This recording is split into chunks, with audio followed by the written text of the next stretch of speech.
President Trump failed to publicly censure his Philippine counterpart for waging a bloody drug crackdown as the two bombastic leaders met again in Manila.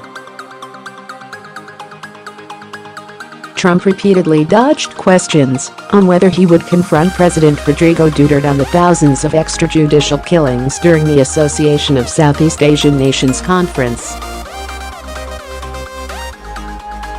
At one point, Duterte spoke for him when reporters demanded to know if Trump raised the topic of human rights.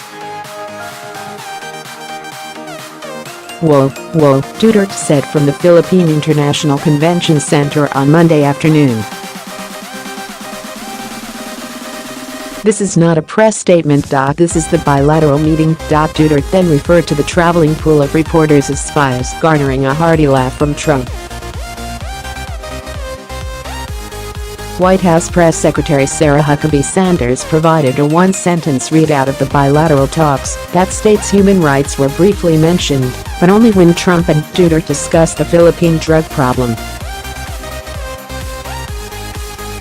Sanders provided no further details on the nature of that conversation, or if Trump expressed criticism about Duterte's deadly drug war like his predecessor, President Barack Obama.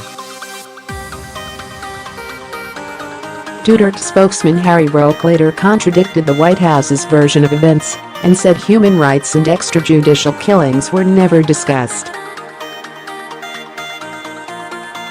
Roque said the president seemed to be appreciative when Duterte explained at length his handling of the nation's struggle with drugs.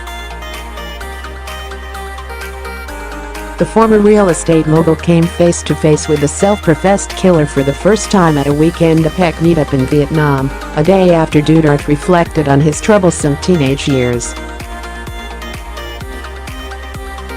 The future leader claims he stabbed someone to death because he didn't like the way the victim looked at him. Duterte has already said that he fatally shot 3 people while serving as the mayor of Davao City. Duterte's penchant for violence is evident in the brazen war on drugs, which has human rights activists alarmed. At least 3,000 people have been killed at the hands of police and vigilantes, but activists fear that death toll could be closer to 9,000.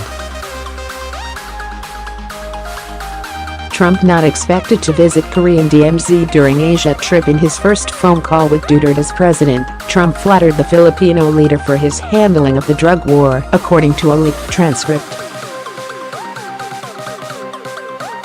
That praise carried over to Trump's opening remarks at the conference.He. He peppered his speech with compliments for Duterte, his hospitality and the country's weather.